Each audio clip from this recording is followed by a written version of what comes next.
Hi, I'm Rick, Cooking with Rick. Today I'm going to do a session on pasta Piselli.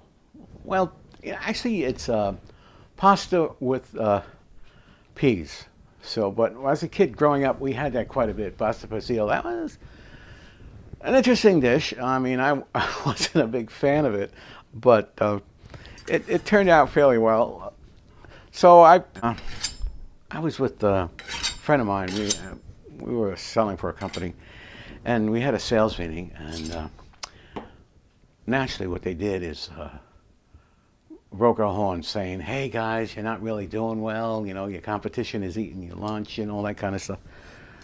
And it just going after us. You know, last year we both had a tremendous year, but you know, it's pretty hard to duplicate what you did the previous year. I mean, we tried, we were close, but we were not. I mean, we had unbelievable quotas to make. Anyhow, we were on our way back, and this place was in New Jersey. So we're heading back, and me and this guy, we carpooled, and I'm driving. So naturally, my car kind of leans towards the Bronx, and the next thing I know, I'm in Arthur Avenue.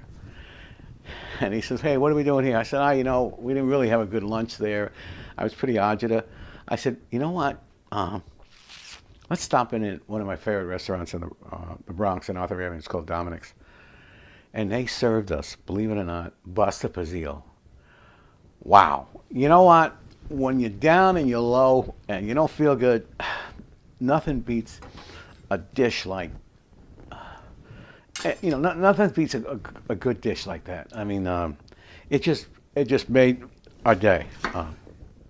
So I've always said food kind of heals all evils.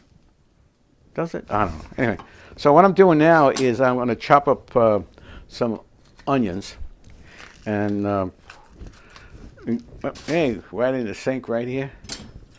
Kind of interesting. I'm at my daughter's house, and you know, I'm doing a video. First thing I got to do is disconnect her telephone. All right, I tried to disconnect it. I really couldn't. Then I just want this. I did that. I said, heck with it. I unplugged it. All right. You know, so you know, to me, it's kind of cool to be doing a video, and all of a sudden the phone rings, right?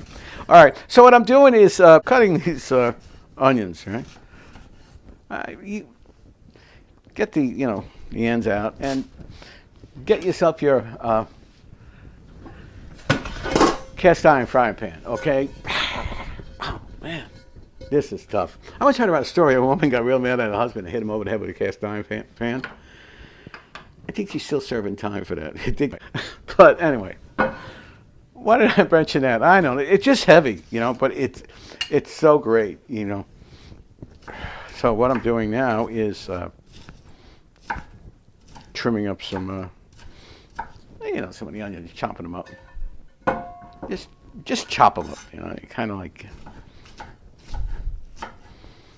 Normally, sometimes I'll put in mushrooms, and mushrooms are pretty good, but unfortunately, I don't have mushrooms. So, and I just didn't feel like running out to the store and go, on my way up, I stopped off at the grocery store and I bought a bunch of stuff. Like I always say, the greatest thing about the United States, anywhere you go, you got great supermarkets. So you can get just about anything you want, but I forget the mushrooms. And I do have a list of things I need to do. So, so we got some onions in here, right? I might as well finish it up. I actually are using a half of an onion. Why a half of the onion? I don't know. I don't want it to overpower the dish, right? Okay. This kind is going to work for the vegetarians. This would be something that they kind of would appreciate, right? All right. So next thing we want to do is we want to get the water boiling. So let's just. He has an electric stove. That drives me crazy. But hey, you really can't control the flame like you can with gas. Oh, I did post a couple of things on Facebook about nothing like cooking with gas. But okay, so she's got electric. All right. Anyway, so we got that. All right. Now we want to do some garlic. Putting the onions in here. Throw some garlic. And I put the whole cover clove and everything and just squeeze it, right? If it works. Oh, there we go. Ah, look at that. Just keep squeezing it away. Actually, I am here with, she does have those 2 golden retrievers, and they're great. Sometimes I leave the whole skin in there, but I don't know. I'm trying to be consistent. I mean, that's the problem with being a chef. You have to do everything the same. It's the hardest thing in the world. I mean, I always said I have some favorite chefs, Julia Childs being one of them. Marianne Esposito, she's always I like the television chefs that were originally. Now all of a sudden they've become a little bit different than. I got to rephrase this now. The newer chefs it's all competition. It's how fast you can do things and how quick you can do it. Cooking should be fun. It should be enjoyable. When you have people like Lydia, who's fabulous, and Marianne Esposito, who makes it great, and Jacqueline Poupon, who brings his daughter in, and then he brought his granddaughter in, and he makes it a family thing. And that's what cooking should be. It should be enjoyable. You should have friends over and let them cook a little bit, and there's competition. I mean, they got little kids competing. Well, I guess I can't say that. It's just tough, I mean, it's Julia Childs. She made it fun. She made it enjoyable. She did things like she would drop stuff and she'd pick it up, kiss it up to God, and throw it in the plate. That's what it should be. It should be, All right, and here we go. So we've got a bunch of this stuff in there, right? Now, normally I would put lard in there, but I'm not doing lard because I'm.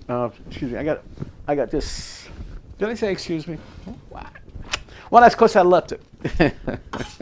Okay. All right. I got this pure Irish butter. That reminds me. I bought a Irish Spring soap, and I realized a lot of people during the summertime spray it around in their garden to keep the mosquitoes away. So I bought Irish Spring soap, and I'm saying, I know the mosquitoes come on here. It's just the winter time.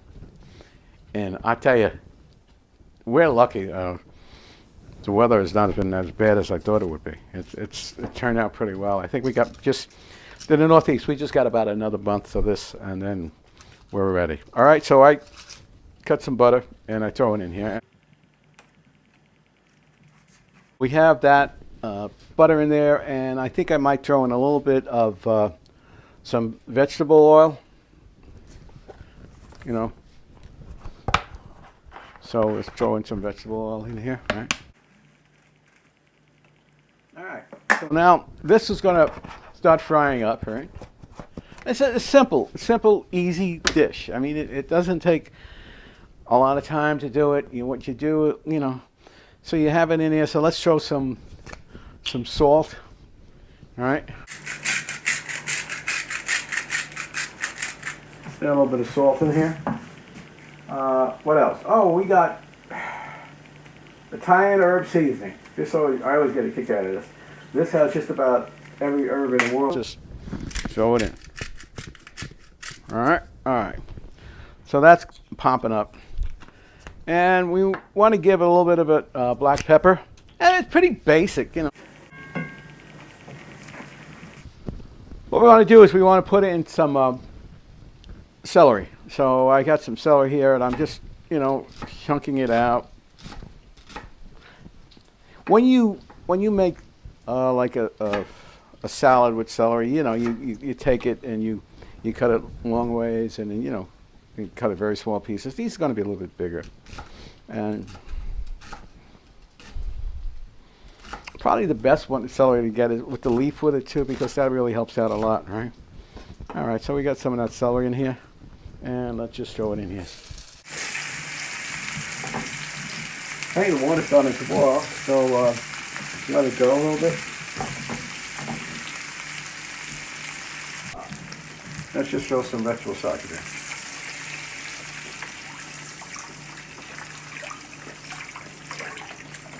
Actually, let's just do the rest of it.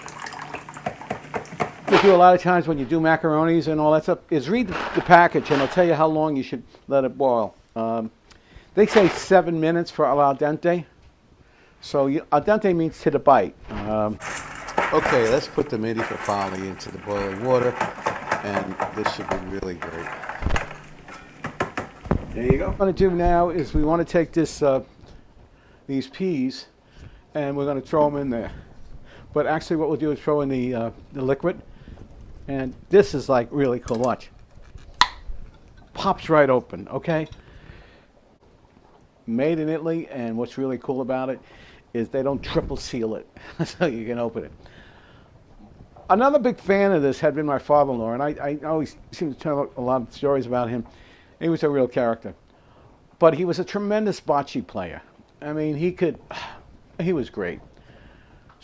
So New York had this bocce tournament, and what they did is New York City decided to have all the different boroughs compete.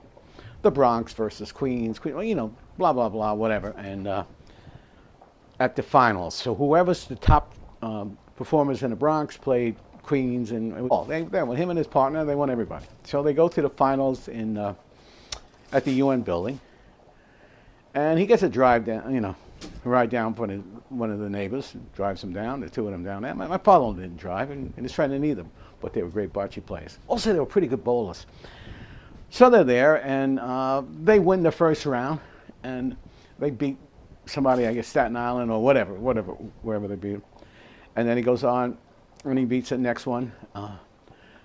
And now he comes to the finals, and he's left in the finals. So he says, his guy drove down, he said, you know, I got to get to work tonight, so I got to get back. So my father said, I'm not taking the train all the way back. He said, no, we'll go with you. The guy said, you got the tournament, the finals. We would have won anyway. To me, it was typical. Anyway, I made this for him a couple of times, and he liked it, but he you know, he perked it a bit. He told me I should do a little bit of this and a little bit of that, and he's pretty much right. So, yeah, right. I'm going to throw some of the liquid in here. Then I'll throw this one in there, and then I'll throw the other one on top. So I'll get two of them, and I'm going to throw some beans in here. Actually, these are called garbanzano beans, but actually, they really are chickpeas. I don't understand that. I never understood why garbanzano and chickpeas have two different names and it's the same item. All right, so here we go. Put a little bit in here. Put these guys in here. All right. A little more of this. Okay.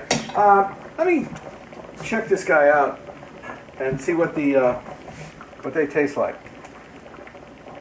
It said 7 minutes, so I think this is like 5 or something. Good. Right, it's not al dente, but it's what is it, before al dente? Anyway, cool. So, and you know the trick is when you do, when you rinse macaronis, never rinse them in cold water. Leave them the way it is. I mean, if you don't like starch, don't eat macaronis. What can I tell you? I mean, you can't rinse them in cold water. Just let them go in there and just, you know, let's get whatever we got left in here. Actually, what I'm going to do is put the mini Piselli into this frying pan and see how this works out. I mean that's the way to do it. We'll see what goes on. All right. Yeah, I'm going to add some more peas to it. That'll help it out. It's looking good, though. Just mix it up a little bit.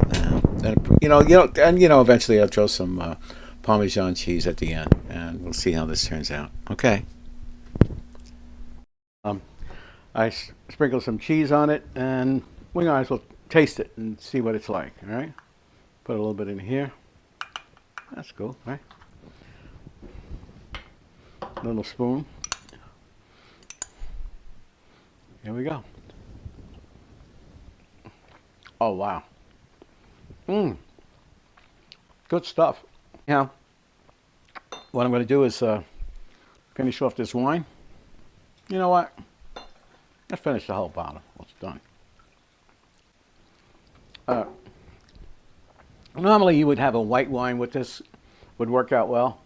Well, uh, as they say in Italian, salute for Chandon. Good luck for 100 years, and please subscribe if you like the videos. You can also check me out on Facebook. Join up there too. Have to do. All right. Anyway, salute for Chandon, and again, thanks for watching. And if you don't like it, give me a thumbs up. All right.